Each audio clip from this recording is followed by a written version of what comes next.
a lot of time this summer with when we were in Switzerland. So Luke was one of the scientists that I worked with the Whaleback program as a part of, and he's going to be talking about the work that we did in Switzerland. So I'm very happy to introduce him and that he was able to fly out here from Wisconsin for this talk. So a little bit about Luke. He got his bachelor's from Michigan State, and he earned his master's and his PhD from Penn State.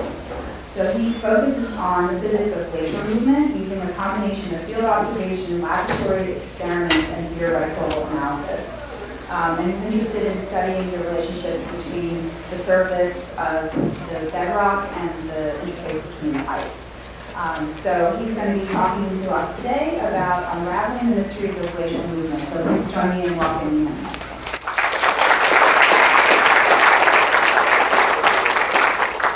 Thanks. Can you hear me? No, you have to use the microphone. I have a microphone. You can't hear this one? Okay. All right. I guess I'll hold it. Flip it in your beard. Yeah. It's not the proper use for a beard. It's for catching the snot sickles, right? That's what's, yeah. Yeah. I mean, I'll just hold it. Okay. So, yeah, if you want to kill the light, there's a bunch of pictures, so it'll show up better. Yeah, so the talk I'm going to give today deals with how glaciers move. And so I thought it was kind of funny that Dean Ransom made the crack about things moving at a glacial pace, since the whole point of this talk is to basically figure out what a glacial pace is. This is a picture from a glacier in Switzerland that we visited this summer. It's called the Lange Glacier. It's the biggest glacier in continental Europe. If you look at it, it sort of looks like a big stagnant pile of ice, but what you might not realize is that over time the ice flows from high elevations down to low elevations. So we have an area up here that's really high up in the mountain range and an area to the left that's a little bit lower, and the ice sort of moves from that higher elevation to the low elevation. If you were to sit there and watch it, you probably wouldn't be able to see it, but if you were to look at for longer time scales, you'd be able to start to piece together that it's actually moving.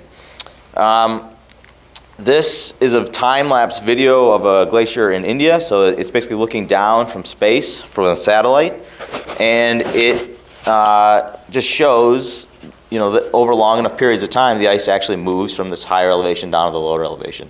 It's doing a couple things as it's moving. It's sort of grinding up the rocks that it's sitting on, and it's carrying those rocks along, and eventually it conveyor belts them to the front, and it deposits them in these big piles. These are kind of like the piles, some of the piles we saw in the previous talk, where a lot of different rocks were piled up and people were looking for meteorites. In this case, these piles are a lot bigger because there's a lot more sort of rocks being ground up. But you can see this from space. We know the top's moving, but what's actually happening? You have to imagine that this is a giant pile of ice effectively sitting on, I'm going to try to clip this because I use my hands a lot when I talk. All right, can you hear me still? Yes. All right. So a giant pile of ice sitting on rocks beneath it, and it's moving along. But what's actually going on inside it? Is it like a river where the water in a river deforms over time? Or is there something different occurring? So this was first sort of looked at in the early 50s. So the field of glaciology, of trying to understand how glaciers move and how they work, is a really young science. It basically started in the early 50s when physicists and mathematicians who also like to go outside, said, we can try to use physics and math to understand how glaciers work. And so the first guy to do it was John Nye. He was a British scientist who actually passed away just a couple weeks ago. And it's kind of interesting that the founder of our science, just died a couple weeks ago. That tells you how sort of new this field is. And in his first sort of assessment of how glaciers work, he sort of idealized it to something like this. So what we're looking at is a section through the side of the glacier, right? So instead of looking at it from the top, it's like we cut a vertical plane and now we're looking at it. And so this would be the surface of the land up here where you might stand, the surface of the glacier up here where you might stand. And now you're traveling down through the ice column, and this is the bed of the glacier, where the rocks underneath that the glacier is sitting on. And what John Nye did was he knew how ice deformed. He knew if you pressed on it this hard, how much it would sort of bend around. And he backed out how much bending in the ice column there should be. And so if you started with a vertical borehole and you drilled it straight from the surface down to the bottom, and you waited a year and you came back, the vertical borehole would have been sort of advected down slope, and it had this sort of bend in it. That bend is because the ice is bending around, it's deforming over time in response to the slope of it being, the surface of it being sloped. Just how a river, the water in a river bends as it sort of moves down a river channel. But what he figured out was that there was this big gap in the budget. You know, he measured that the top of it moved this far, and that there only could be so much bending in the ice. And so it didn't add up. It didn't add up that all of the movement could be from sort of bending or stretching of the ice, just how just how a river actually moves. In reality, there's this sort of gap in the budget at the bottom, this sort of component we call sliding. And this is sort of akin to, say you took a big ice cube and you put it on a board, and you lifted the board up. The board would be on some slope, and the surface of the ice cube would be on a slope. The ice cube might bend a little bit, but the main way it would get down the board is actually just sliding over the board, right? The ice cube would physically slide down the board. In reality, that's how glaciers move. The primary way that they move from a high elevation to a low elevation is from them sliding over the bedrock or the rocks at their base, instead of just deforming over time. So this is left sort of a big problem. You know, if this is the main way that glaciers move, we need to be able to figure out how fast they slide, how fast they move in relation to being on some sort of slope. As it gets steeper and steeper, the glacier probably moves faster and faster, but how much faster? You know, we need to know this thing to be able to predict how glaciers are moving over time. If we look at the bottom of the ice, this is a tunnel that they drilled underneath the glacier in Norway, and you can actually go up underneath the glacier and look at the bottom of the glacier. You have this sort of interesting realm. You have this sort of really clean ice that looks kind of like the ice we saw in the past photos. Then there's this zone of really dirty ice sitting on top of the bedrock. And then there's just discontinuity between the ice and the bedrock. And the basal ice is just slowly moving forward over time as it sort of flows in response to gravity pulling it down the hill. And it's moving over this bedrock, it's scratching up the bedrock, it's doing all sorts of things. But how much is this thing moving? How much is it sliding is an important concept. One of the reasons that we need to know this is because it helps us predict how fast glaciers move. The fact is that we have a really poor understanding of the physics of how that thing moves over the bedrock at the bottom. And the IPCC, which is the Intergovernmental Panel on Climate Change, the people that sort of say what the ramifications would be of climate change and make predictions of what climate change would be in the future, said one of the key uncertainties in the future, one of the reasons that we can't do a really good job of predicting climate change, is we don't understand the physics of how the ice moves over the bed. We don't understand how it moves over time. So limited knowledge of these basal processes, of how it slips, leads to large uncertainties in our understanding of ice flow processes. So why is this important, right? If you think of, most of the glaciers we probably think about are these glaciers that sit in valleys, in the Alps and things like that. But in reality, most of the world's ice is stored in these two big ice sheets in Antarctica and Greenland. And this is a map of Antarctica, and the color of it corresponds to how fast the ice is moving. Some areas like this, that are these purple areas, are moving really fast, while our other areas, like these gray areas, are basically not moving at all. We know that most of the motion of glaciers is occurring through this basal sliding.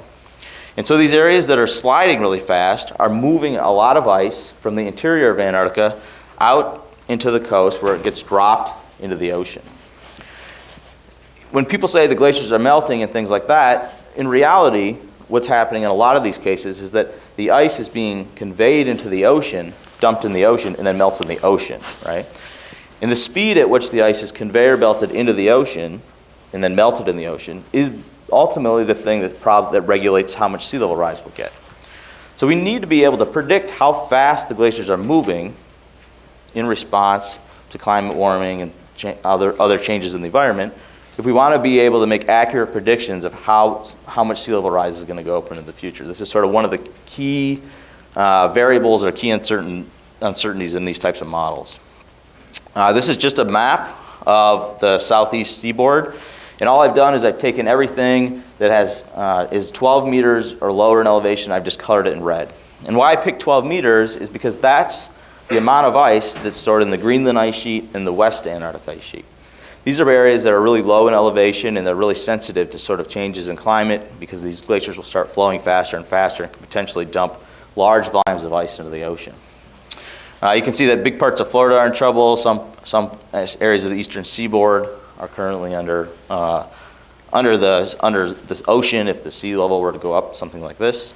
Now this is a drastic situation. This would take hundreds or thousands of years to occur, but in order to be able to predict the rates at which this would occur, or when this might occur, we really have to understand how the glaciers move, how they conveyor belt ice from the interior of Antarctica and Greenland out into the ocean. A more drastic example of this is 68 meters of ice. This is all of the ice in Greenland and all the ice in Antarctica were to go into the oceans. This is sort of the maximum part. You can see that huge areas of the country would potentially be underwater, not to mention other areas of the world. And again, this is an unlikely scenario. It would take millennia to occur because East Antarctica in particular is really stable against any sort of climate change because it's so cold, like we saw in the previous talk. But again, being able to make these predictions depends on us being able to predict sliding, since it's the main thing that allows ice to get from the interior of the continent out into the ocean. So we go back to this original figure I showed. The problem is that being able to estimate how much sliding occurs, how fast those glaciers move, is really hard to do.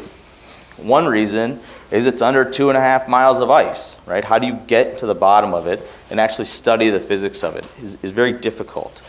The other is it's just sort of a complicated mathematical problem to even solve. We're not really good right now at sort of simulating these types of processes in the laboratory, or we haven't been at least classically.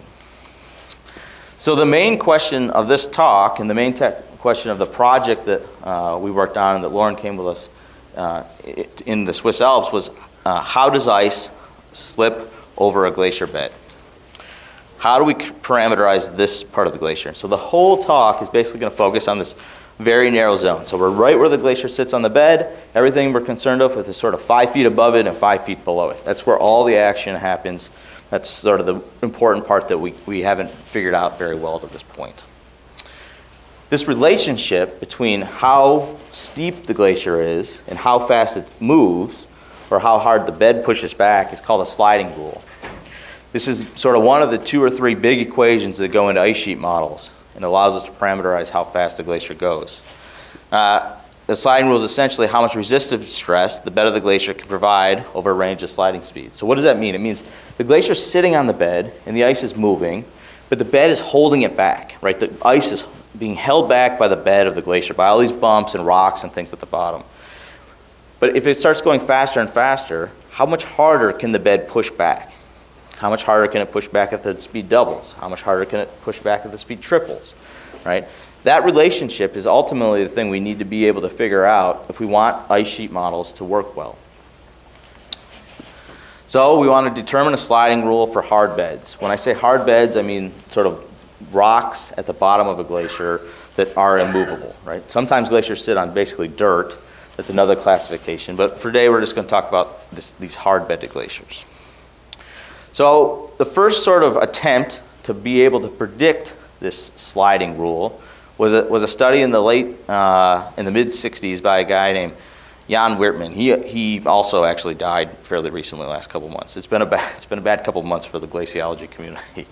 But what he did was he took a first step at this. He idealized the bed of a glacier, so this is the rocks underneath it, as something that looked like this.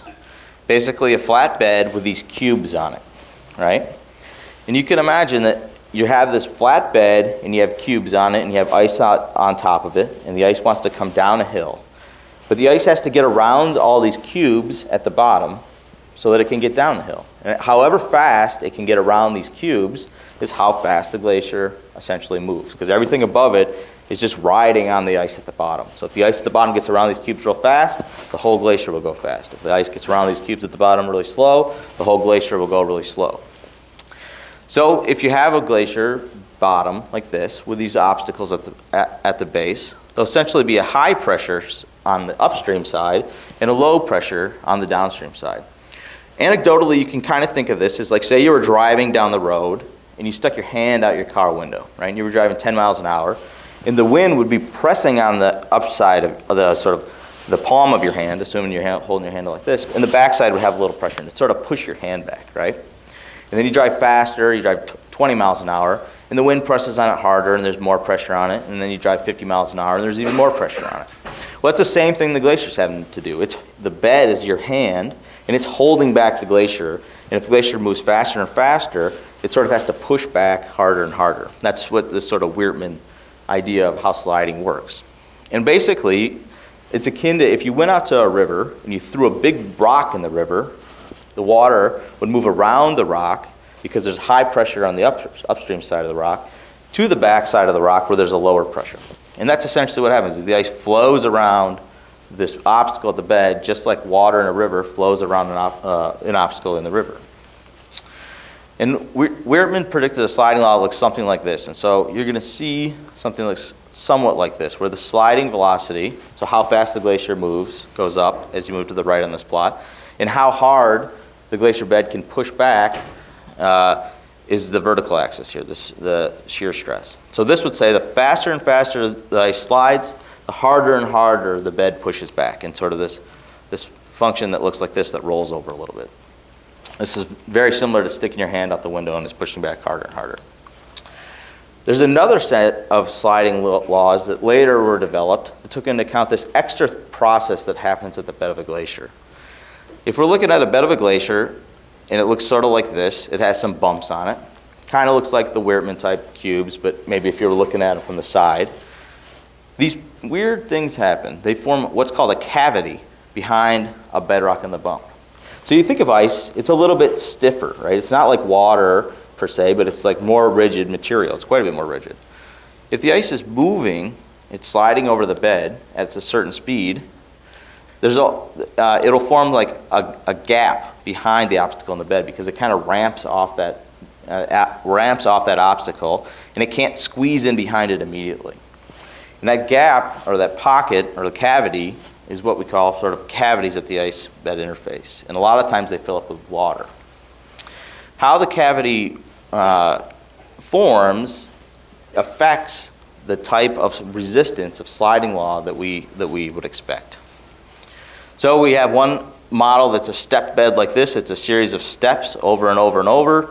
And we predict some sort of sliding law that goes like this. So instead of just going up forever, like the Whitman sliding law, it goes up, reaches a plateau, and then it can't push back any harder. So this would be like sticking your hand out the window, you're going 10 miles an hour, the wind's pushing on it, 20 miles an hour, the wind's pushing on it more, 30 miles an hour, you reach this point, it pushes on even more, but then 40, 50, 60, 70, it only pushes on at the same amount. It's just as easy to hold your hand out the window at 100 miles an hour as it is at 30 miles an hour. Another type of sliding law takes again into the idea of these cavities, but takes into account a bed that's a sinusoid, so it's sort of a wavy bed. As the ice starts to slide faster and faster, the cavity gets a little bigger and bigger. It produces a sliding law that looks something like this, that originally goes up, reaches a peak, and then decreases over time. So this is like you're holding your hand out the window, you start to go faster, it's getting harder and harder, and then you reach this peak, and what happens is it becomes actually easier, right? There's less and less wind pushing on your hand over time, and the resistance decreases as you start to move faster and faster. All right, so because this is really hard to figure out in the field, essentially one way to do it is go into the laboratory and use sort of these really big, complicated, sort of sophisticated machines that can simulate the ice sliding over the bed. So we actually build physical experiments where there's ice pressed on beds that have those different geometries to see which of them work. This is a giant device called a ring shear device, and essentially what happens is a bed gets put in the bottom of this circular part right here that looks like one of them. Maybe it looks like a sinusoidal wave. Then you fill the top of it up with ice. This whole thing sits inside this green tub, which the green tub is filled with antifreeze. And then the entire thing is inside a giant walk-in freezer like you'd see behind McDonald's or something. The top then comes down, and the top grips the upper part of the ice. The top, after it grips the upper part of the ice, it starts to actually spin, right? And it spins at that same speed that a glacier moves over time. And we force the ice to move past these beds of different shapes. And we can measure how much resistance there is to it spinning at different speeds. And we can test these different sliding laws. We can figure out which one's right. These things were proposed in the 50s and 60s by physicists and mathematicians, and it's gone basically 50 or 60 years without being able to test it because we've never been able to build machines that's sort of sophisticated. Part of the problem is that the ice has to be held at a very specific temperature and that the experiments have to go for months and months and months. So we have to have really precise temperature control, and we have to be able to sort of wait a long time as this thing sort of spins at the actual speed a glacier moves. This is a cutaway of it, so this is where you can see the bed inside. There's drains and all sorts of other things on it, and different devices that can measure how it moves. This is a picture of the device right here. The top is up. This is a giant gearbox and a tiny little motor. A big thing is getting the gears just right so the thing can speed at the actual sliding speed of a glacier. So the ice is held right at 0 for sort of months. You can put those stepped or sinusoidal beds so we can test both of the theories. The experiments actually move at the same speed as the glacier slides, and the experiments can last several months. So remember, we have these two predictions. For a sinusoidal bed, something that goes up and then comes back down, or possibly this Whitman sliding law that goes up.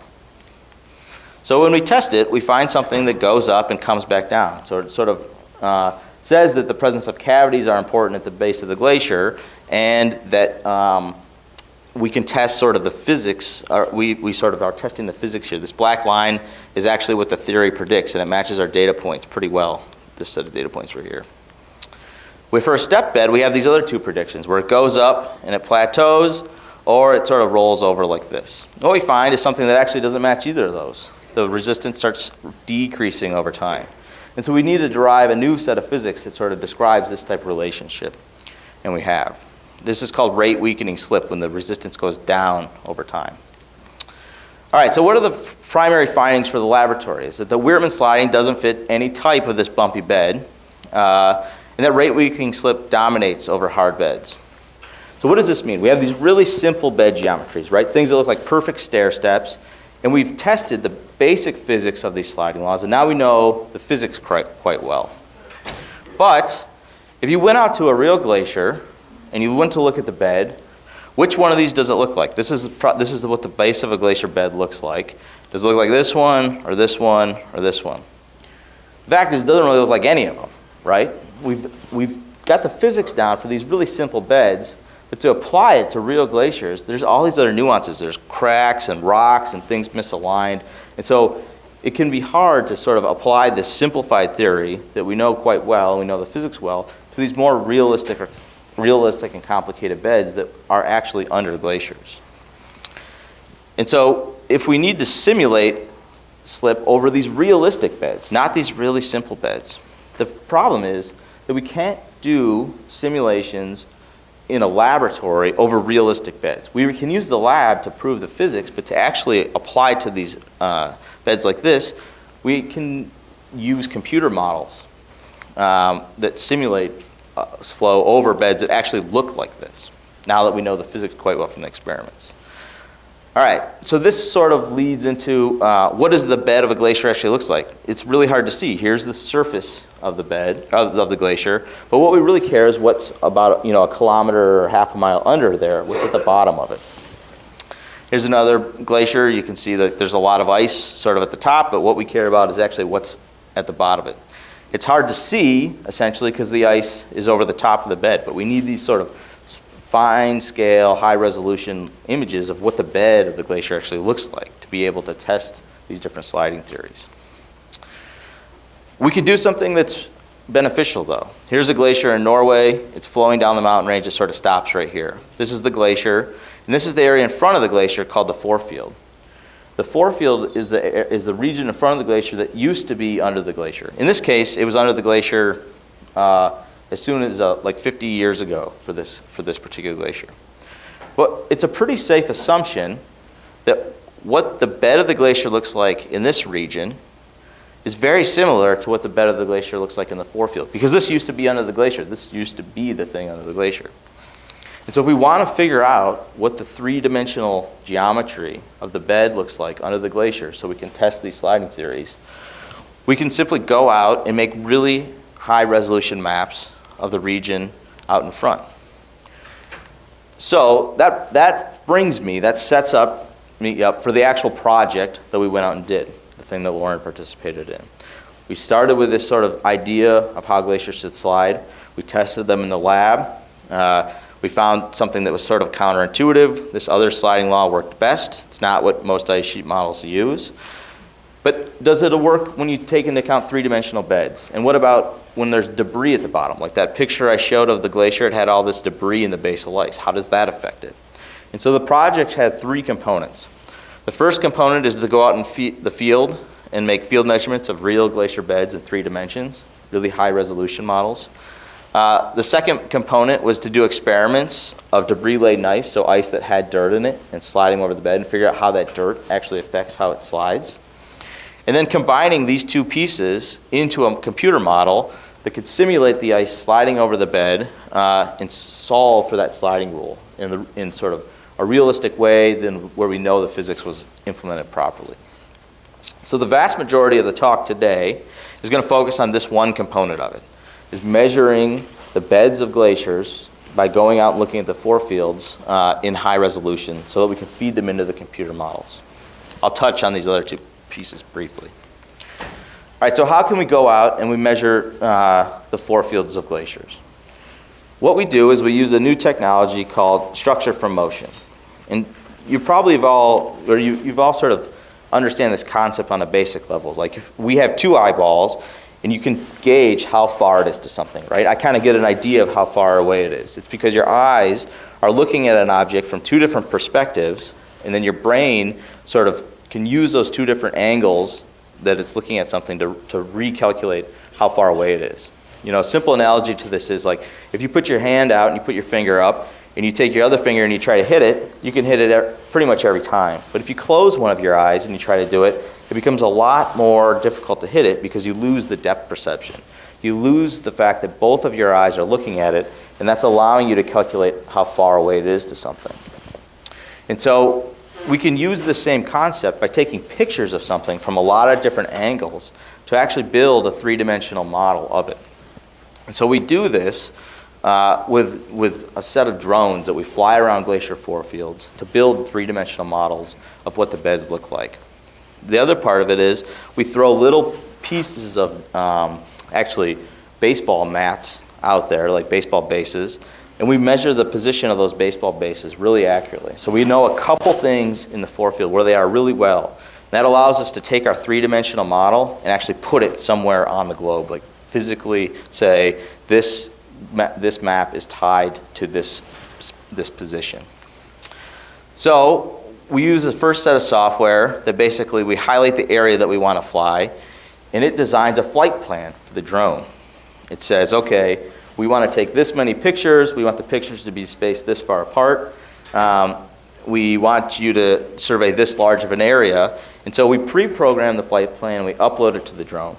And then the drone is essentially autonomous.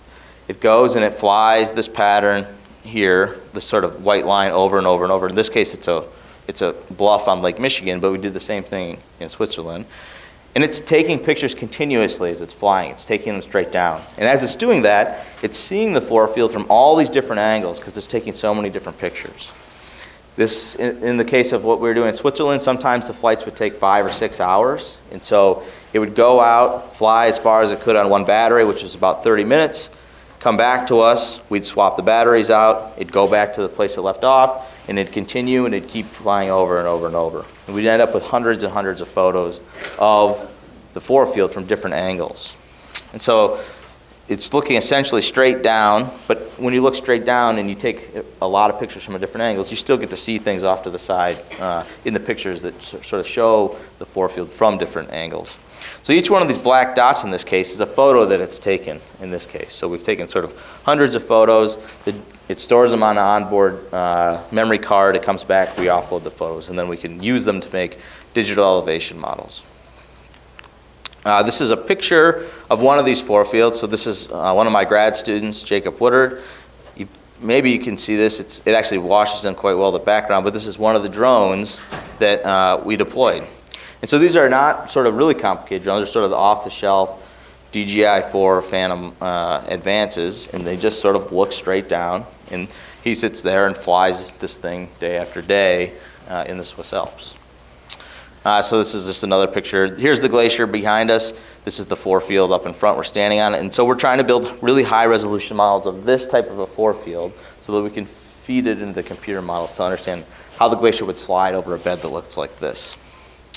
This is just a picture from some of the drones. So here's the glacier up here. This is the margin of the glacier. And the area right in front of it is the rock. So there's sort of these dark rocks. They have iron in them. There's a lot of some debris on some of the areas. So we just take hundreds and hundreds of photos like this. This is another one. So the glacier's coming down the mountain range. Here's the margin of it, and we're just taking photos of the rocks in front of it, the forefield, so we can build these models. Here's a really interesting case where the glacier terminates into this lake. So there's actually a lake out in front of it, and here's the rocks on the side. So this is quite high up. He's hundreds of feet up when he's taking these photos. So you get sort of a big vantage when you do this time after time and time again. And again, this is one of these terrains. This is the bases that we set out. And so we have to hike up to these areas, then we deploy these bases. And part of the thing is taking the drone photos, but the other thing is walking around and using really precise GPS that's accurate to within about a centimeter to figure out where these bases are. We've scattered, on average, about 15 of them out the area that we're trying to study.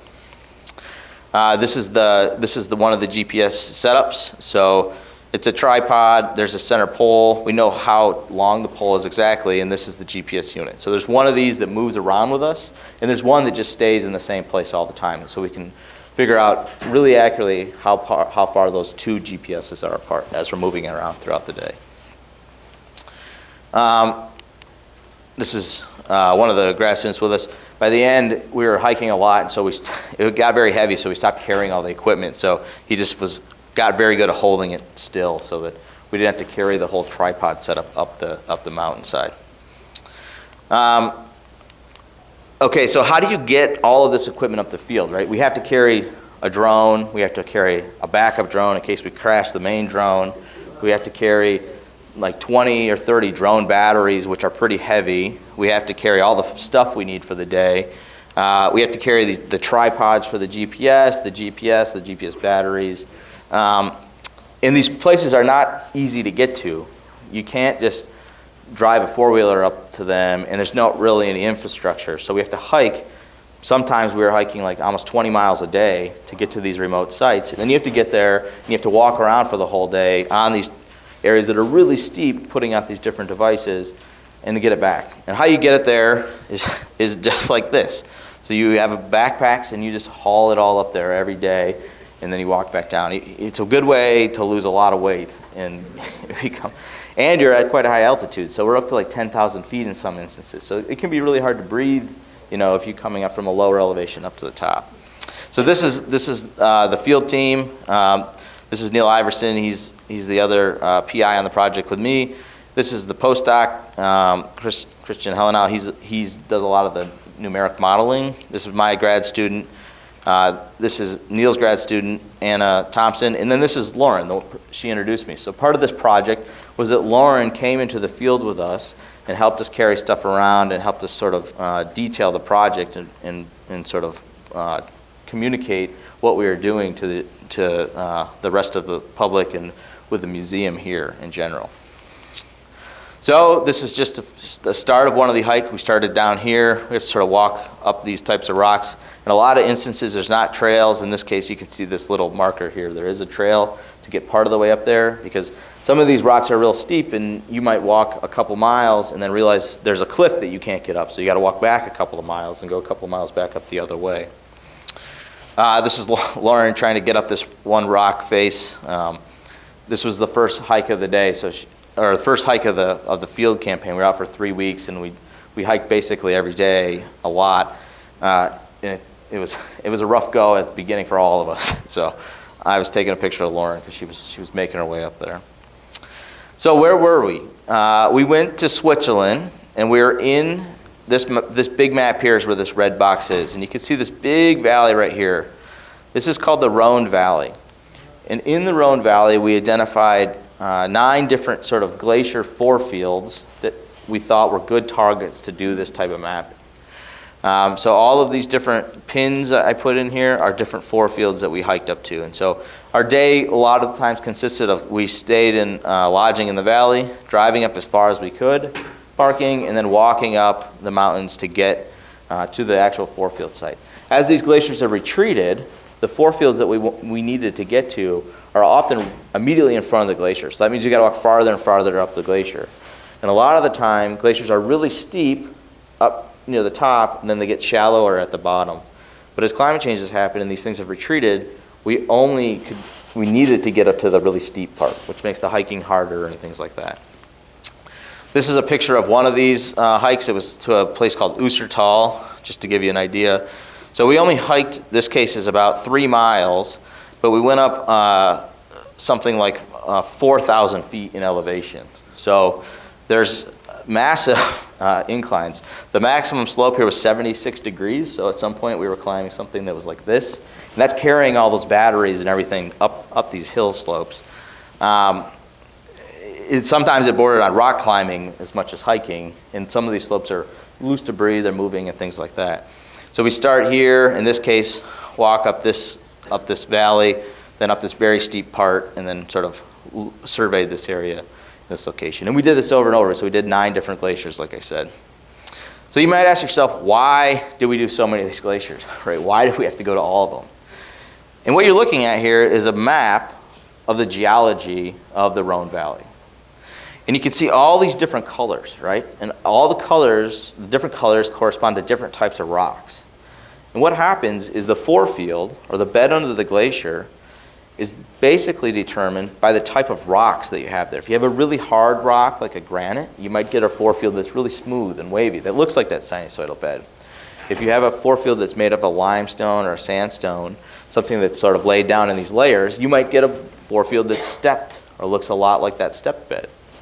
And so the reason we went to this specific place, and the reason we went to Switzerland, was because of this map. Because the Alps have such a complicated geologic map over such a short region that we could stay in one area and get to all these different types of geology just with sort of short day drives. And so this is that main valley, we'd stay down here and we'd hike up to one of these different colors every day. And we try to pick forefields that were in these different colors to give us a wide range of what the actual geology looks like and what the forefield looks like. So along the way, you see some interesting things, especially if you're the person carrying the GPS around, which I was doing most of the time. You see things like this. I put this up for Lauren. This is Edelweiss. She was looking for this the entire time. And then the last day, one of the last forefields we actually found like a natural outcropping of the real Edelweiss, which I didn't recognize it, but she loved it. And she took a lot of photos of this plant. And so you start out, you see sort of interesting plant life. There's not a lot of plants where we are going in general. Most of the time it's barren rock or like chunks of debris and things like that. You see the sort of famous Swiss cow. So if you've ever seen pictures of Switzerland, they really like their cows, and they put these giant bells on their neck, and you can hear them walking all around. The cows are in these high altitudes, and they use them to make milk and cheese and all sorts of things that taste really good but aren't the best for you. And all over Switzerland. When you're hiking like this every day, it doesn't matter. You can eat basically anything you want. But these cows are all over the place, and to get to a lot of these areas, you have to walk directly through the cow sort of fields or the pasture. So we saw a lot of different varieties of cows, and they were sort of curious. In one instance, actually, a cow knocked over one of the GPS, and it ruined about a half day's worth of work. So they don't really care what we're doing. Yeah. You get really high, and sometimes you see these. These are Ibexes, and you have to get really high up, and this is places where you don't see any. You come around the corner, and this is a herd of them, and they somewhat surprised me, and I definitely surprised them because they were not happy to see us there. They were hissing at us and making all sorts of sounds and things like that. But it was really cool. I had never seen anything like these Ibexes before, and we struggle to get through these terrains, and it's amazing how agile these animals are and how quickly they can move through the terrain as you're walking around. This is a real photo.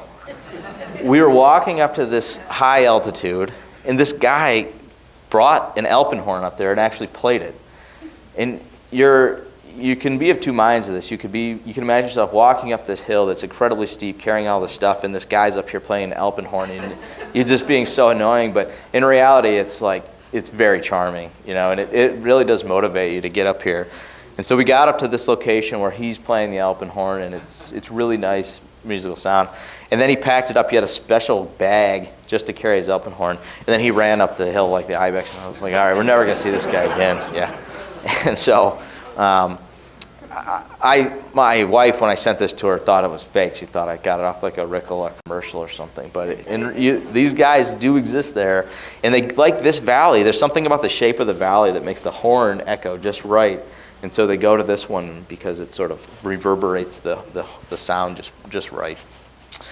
This is something that you find a surprisingly large amount when you go into remote areas in Switzerland, is the Swiss Army trains in these areas with anti-aircraft sort of maneuvers, and you find sort of unexploded ordnances like this mini missile here, and you find these giant bullets all over the glaciers all the time. So they have certain days of the year where they say you can't go in the area, we're going to do military training, which didn't happen to be when we were there, but it took us a while to realize what was actually going on, because we were finding these large bullets all over the place, and that's essentially what it is. This is the only unexploded one of these missiles we found. We did find a bunch of these tail fins. To put this in scale, is probably like this long in general. This is also something interesting that is unique. This is a glacier called the Rhone Glacier, and this is the main part of the glacier back here. But what they've done is on the front of the glacier, they put these big white tarps. And the reason they've done that is the white tarps reflect the light. You can see this ice back here has a little bit of dirt in it, and the black dirt, just like if you wear a black shirt on a summer day, it gets really hot, and it absorbs the heat and it melts the glacier. And so in order to preserve this part of the glacier, they basically lay these big white tarps down so that all the sunlight gets reflected, and it preserves them over time, just like if you wear a white shirt in the summertime.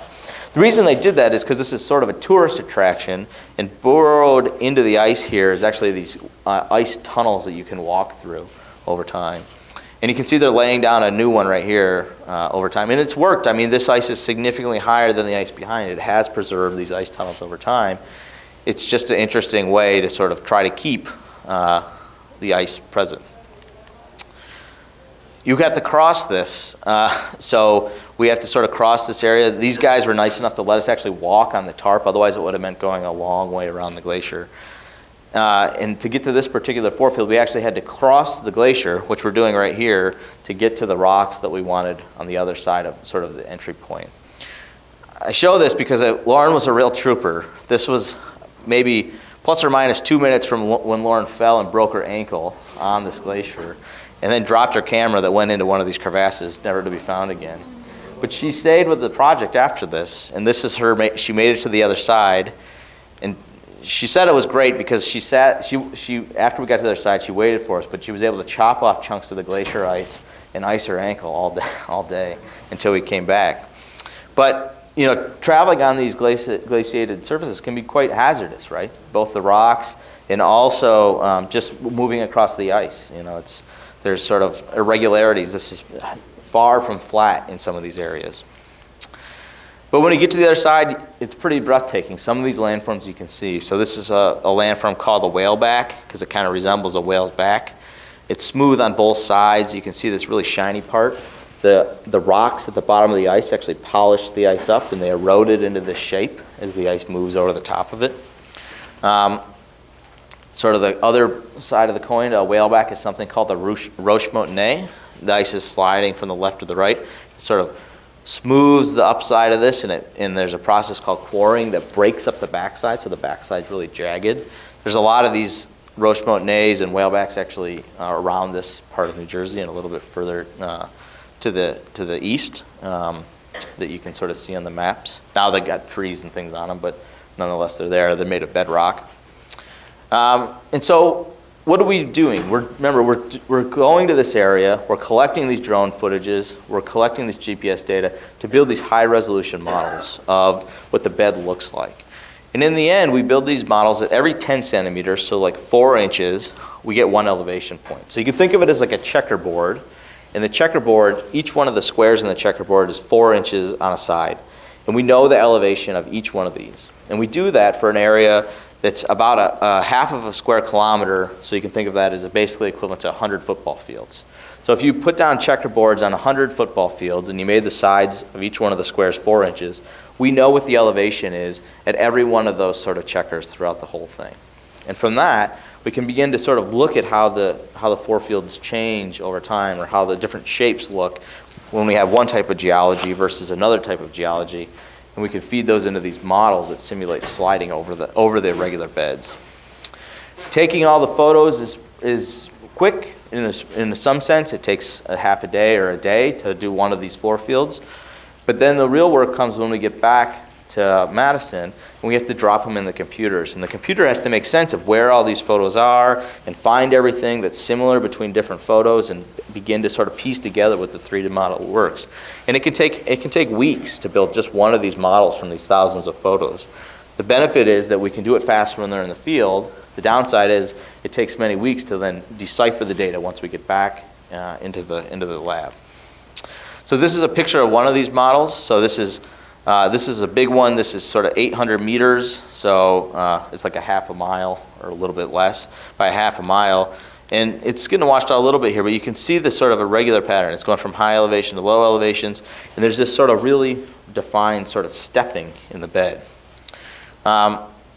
This is looking down from straight above. There's all these sort of ridges here. All these ridges are sort of the rocks that you see in the forefield as you're moving down. We can zoom into an area and it looks like this. So this is just sort of a couple meters. So this whole thing might be sort of 30 feet by 30 feet. And we get these real high resolution resident of the rocks. We can see actual sort of little divots in the rocks themselves that might be just a few sort of centimeters, 10 centimeters by 10 centimeters, where the glaciers eroded little parts of it out. This is another forefield. This is the Rhone Glacier. This is the one that Lauren had to cross when she broke her ankle. It's getting we have this sort of model that looks like this. So this is 160 meters. So this is sort of a half a kilometer by a few hundred meters. So a couple football fields again, maybe 50 football fields in this case. If we zoom in on one area, you can see the resolution looks like this. It sort of looks bumpy, right? It looks bumpy like some of those models, but it's not the perfectly stepped bed or the perfectly sort of sinusoidal bed. It's sort of a combination of some components of both of them. This is Lange Glacier. Again, this is getting washed out a little bit, but there's sort of these streaks you can see in here, and we have these sort of real high resolution maps of what the glacier bed looks like. Another sort of zoom in of this Lange Glacier. This is looking straight down and it's been rectified, but in reality these glacier forefields are very steep, right? We've just sort of reprojected them flat so that they're easier to see. You can see this sort of streaks in here. That's because the ice is, when it was over the top of the region, flowed from the top of the figure to the bottom, and it sort of scraped out the bed as it was moving over the top.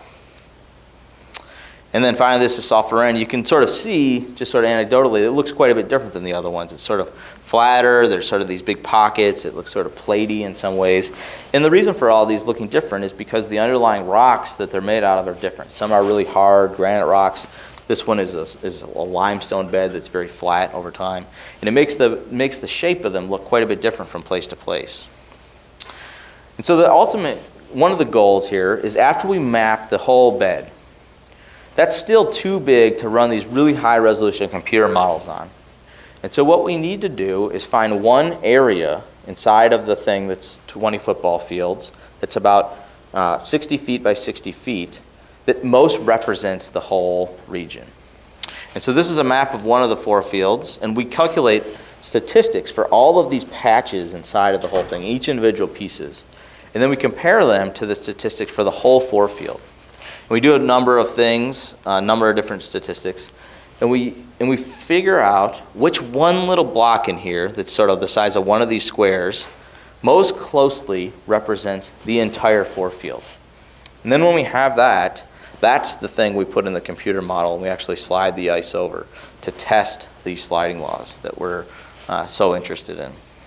And so for that forefield, this is it. This is the one piece of bed in there that's sort of 20 meters by 20 meters that's the most representative of what the whole forefield looks like.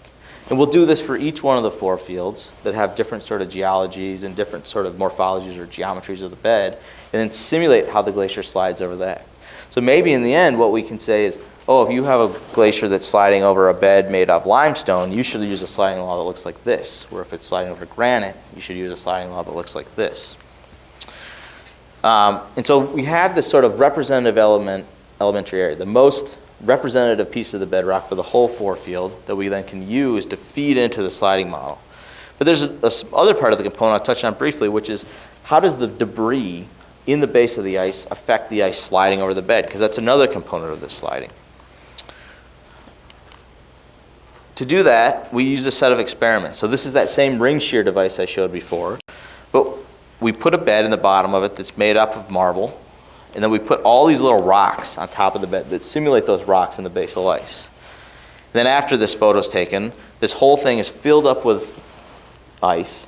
It's frozen in there, and the same sort of sliding process occurs. But this time, what we're looking at is how those rocks press into the bed and how much resistance to motion the actual rocks embedded in the basal ice provide for the whole project.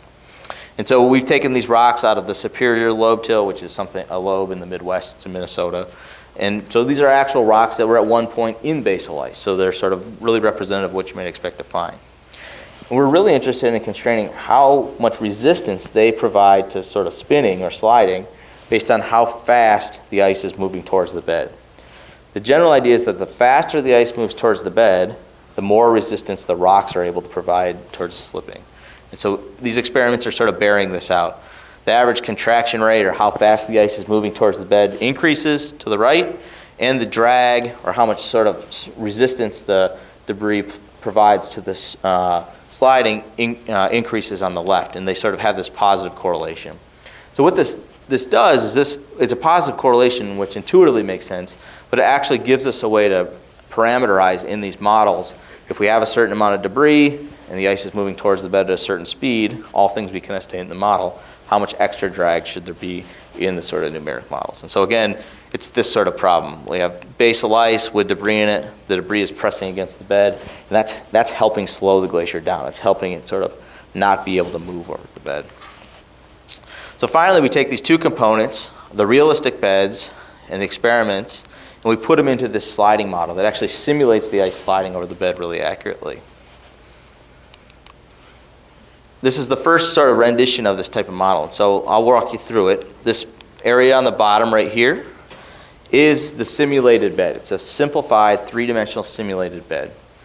The area that's this blue part on the top is the ice.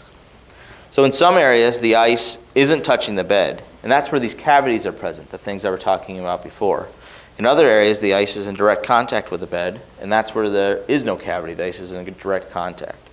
So we can begin to sort of use this with the fact that we know the physics from the simplified experiments, and we can put realistic beds in it to say, do we still get this rate weakening effect that we saw on the simplified beds? Or does it actually behave more like Whitman when you start to get 3-dimensional beds? And the preliminary results from sort of this numeric experiment that has the right physics in it, has sort of realistic beds in it, is that, yeah, you still get this effect where the resistance goes up as the sliding speed increases, reaches a peak, and then starts to decrease. So this is saying that as you're going, it's the analogy of you have your hand out the window, you're driving faster and faster, you're getting more and more force on your hand, but then you go faster and faster and it actually gets less and less and less, and that's why the peak goes down and down. So the glacier, because of the cavities at the bottom, is sort of changing the way it resists the glacier, and there's this sort of tipping point where if they get too fast, the resistance actually goes further and further down with time. So the results we have so far is that the experiments indicate that as debris entrained in the basal ice increases, the drag and conversion rate increases. So as the things move faster towards the bed, you get more and more sort of drag and resistance to sliding. The glacier beds can in some cases result in sliding less, resist sliding less as the glacier goes faster. So your hand gets pushed on less and less as the glacier starts to move faster and faster. And this effect is still seen even when we incorporate the 3-dimensional beds, which was something that at the onset of this project we didn't really expect to see. We thought that would probably go away, but it doesn't. It seems to be bearing out, which means that this problem is actually quite a bit more complicated and quite a bit more significant than we probably initially thought it was going to be. So So the one final thing I want to give a plug is because Lauren came on this project with us as part of this Polar Trek program, she did this great job journaling what we were doing every day and sort of explaining these projects, and took all these videos of us in the field and showed all these different areas I'm talking about. So there's a really extensive online catalog of the types of things we were looking at and the types of research we were trying to do, and it's detailed on this this blog. You could just Google Polar Trek and sliding glaciers, and you'd find her sort of journal of the experience and see a lot of what we did. We did a live sort of broadcast of the project from the field. It was actually like a few hours after Lauren broke her ankle, but she still powered through it. And you can see it. You can see sort of us doing this from the glacier and the glaciers behind us and things like that. So I'll say thanks. This is what you do when you get real cold after you hiked up there. But this work's done Neil Iverson, and then Jacob Woodard and Christian Helenow are a postdoc and grad student working on it, and it was funded by NSF. So if there's any questions, I'm happy to take some.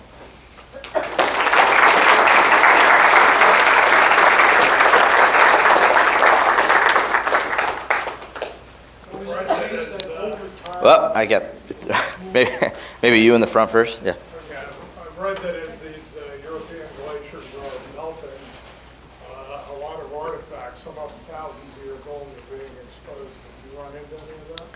We didn't run into any artifacts that are thousands of years old. We did run into a lot of.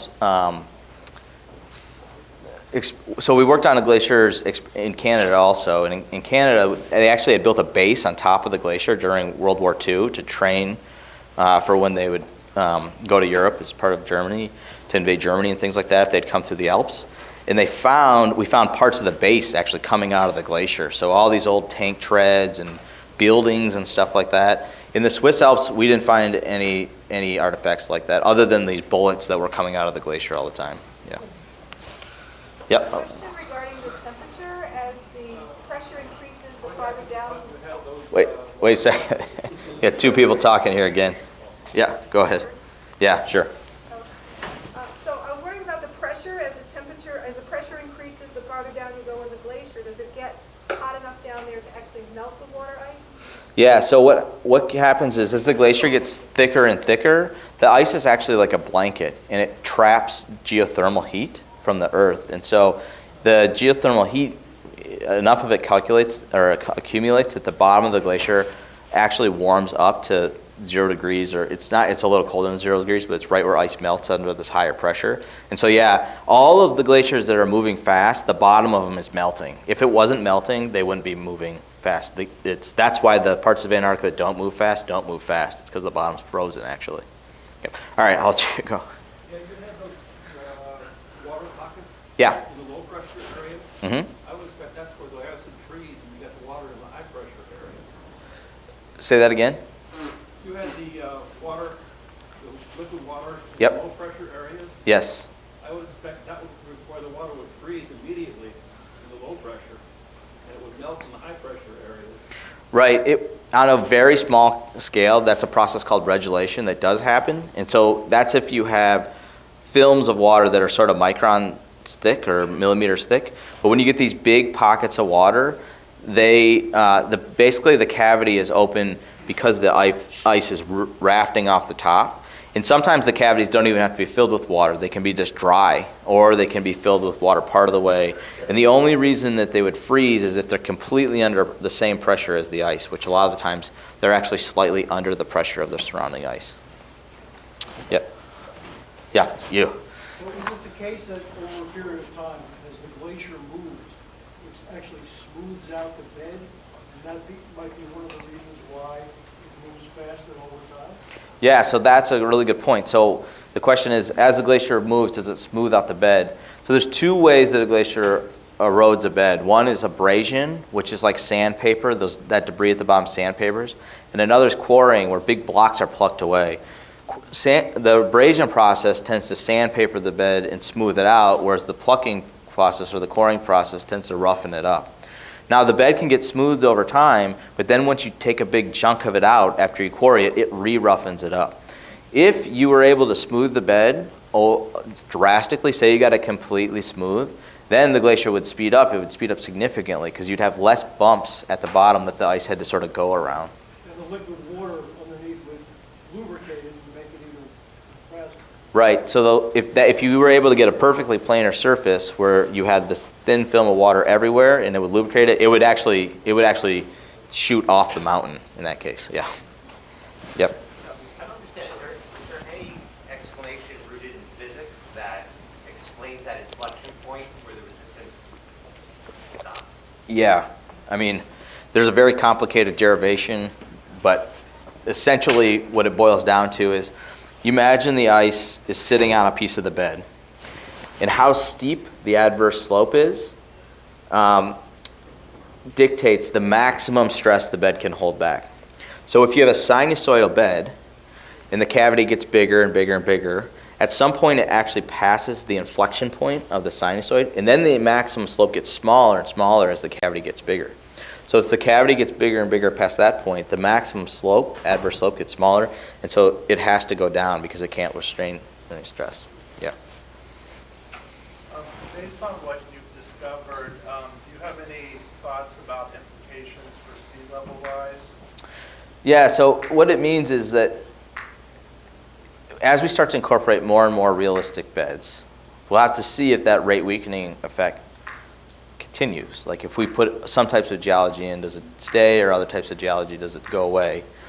Say a hypothetical is that it all stays, right? That means that when you want to estimate the speed that glaciers move, you have to use a sliding law that looks like what we've discovered here. That has implications because it means that there's a sort of a feedback where if the glacier goes faster and faster past a certain point, the bed actually provides less and less stress. It means it should speed up a lot. We know that in reality, that doesn't happen. It might happen, but it doesn't happen to the point where the glacier just shoots off the side of the mountain. And so what it means is there has to be other things in the system, like the ice dragging on the sides, or the ice sort of dragging in the longitudinal directions, that are really important in these models that need to be incorporated to sort of balance it out. So right now, the bed is sort of given the burden of holding back the glacier, and we to a large part neglect these other things. But it turns out these other things might be very important, and so they need to be incorporated as well. Yep. Have you run models yet to compare rock types? So a granitic bedrock versus a limestone bedrock? So we've only run one set of models so far, and it basically kind of looks like a granitic bedrock. We haven't done the other ones yet. So it's challenging to sort of get these models to work the way we need them to, because we have to build them from the ground up. And so the one person has been working sort of day and night for 3 years to get this to work. To make it in 3D is a big step forward. It's the only time this has ever been modeled in 3D, the bed of a glacier like this, with like the actual physics in it the right way. And so he's made a pretty significant advancement so far, and now he's poised to be able to put the different bedrocks in it. Yeah. Yeah. Could you explain a little bit more about that ring shear lamp device? Yeah. Explain. So the basic setup of it is if you let me go back to just show a schematic of it.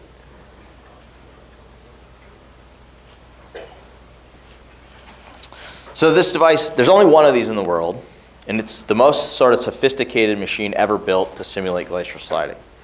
It's at Iowa State University. I'm building a second one at Wisconsin. So in about a few months, there'll be 2 of these. What it does is it has a system of motors that sort of spin the upper surface around while the bottom is held rotationally fixed. So it takes the ice in the sample chamber and it squeezes it. It actually squeezes it with a press that like GM would use to press hubcaps, and that applies a stress that simulates the weight of the glacier actually sitting on the bed. So there's as much pressure on this thing as you would experience at the bottom of a glacier. So we compact it, right? Then we have to warm the ice up. We have to warm it up so that it's zero, so that it's melting at the ice is essentially at the melting phase, because all the ice at the bottom of the glacier is melting. Is it rotating or doing this? The top, as it grips the ice, is rotating, but the bottom is fixed. And so it's the top that grips the ice that rotates, that slides the ice over the sinusoidal bed or the step bed or whatever type of bed we choose to put in it. And in the central drive shaft is something called a torque sensor, and it measures how hard we have to push to get it to spin a certain rate. And that's what allows us to actually calculate how hard the bed is pushing back, because it knows how hard it has to push to keep it spinning. Yep. You use this machine to calculate the speed, but how do you account for the different linear speed depending on the radius? That's a really good point. So he asked how do we count for different linear speeds, because the inside is sliding a little slower than the outside. And so how we do that is the bed isn't the exact same. The bumps on the inside of the bed are shorter, and the bumps on the outside are taller, and the bumps on the inside of the bed are they're shorter in height and shorter in wavelength, and the outside are taller in height and taller in wavelength. And how those scale from the inside to the outside perfectly match how the linear sliding velocity varies from the inside to the outside. So it takes this 3D problem and effectively makes it be a two-dimensional problem that represents sliding right along the center of the device. Yep. Is there, when you're talking about building 3D models, with just a 3D model, has there been any looking at any field verification with actual physical measurements of glacier movement and seeing how well they correspond to your computer model? So there has been field people have gone out and measured like the speed of glacier in response to the surface slope a lot. The issue basically comes into the fact that in the field there's so many competing variables. There's things at the bottom, and then there's the other aspects like drag on the slide and longitudinal stresses, that it's hard to isolate just the one variable. And so that's why we take it into the laboratories, to isolate the one variable. It's only that after you put all of those other components back into it that you would be able to go out in the field and test whether or not this works. And so we have another project looking at how the ice stretches. So we're trying to systematically work through all the pieces so that in the end we can put them back together and come up with a set of equations or a model that should predict how the whole system will behave. And so people have gone out for a long time and measured it, but never compared it directly to this sort of sophisticated. Unrelated. Yeah. Get Lauren out. How do we get her out? Get her out of the field, or? Yeah, with a broken ankle. Oh, I just sort of limped her along and carried her most of the way up. Yeah. You missed the part where I hiked like 14 miles 2 days later. Yeah. So. I forgot. I actually forgot that until I went back and looked at the pictures and realized that she went to the next field site with she hiked, a long distance on a broken foot the next day. She was a trooper. Yeah. We can do one more question. All right, one more? Yep. Is the ice that you test uniform, or are there different compositions of ice in a glacier, and does that affect the rate of melt and the rate of slide? I mean, it would seem to me that not all ice is the same, unless it's wrong, it's compacted to a density and strength. So all ice is basically the same density, but it's not the same strength. And the reason it's not the same strength is if you take a chunk of ice and you squeeze it and you twist it, the ice is actually made up of lots of little grains. And the grains align themselves the more it gets twisted, or the more it gets sort of stretched. And so the ice that's really high up in the glacier isn't stretched very much. And so the grains are sort of all regular, and it's really strong in many different directions. But the ice at the bottom is stretched a lot in one direction. So all of those grains align themselves. And so it's really weak in one plane. It's like a deck of cards. If you took a deck of cards and you put them together and you moved your hand over the top, the deck of cards would slide really easy in one direction. And that's essentially what happens to the ice grains at the bottom of the glacier. And so those are the ones we care about because those are the ones that we want to simulate in the experiments. And so when we make it so that it's random, essentially. But through twisting it, there's this sort of wind-up period for about 2 weeks where all we're doing is changing the ice to be more like that, so the grains align themselves. And so it's only after we've twisted it enough or stretched the ice enough and get the ice aligned in just the right way that we're confident that the ice is simulating the ice at the bottom of the glacier too. So density is all the same, but the strength changes as you go down because it's not twisted at the top, is twisted at the bottom. Yeah. All right, well, we got to stop. Just think we got to get the next things done. But thank you, everyone, for coming. Let's give them a round.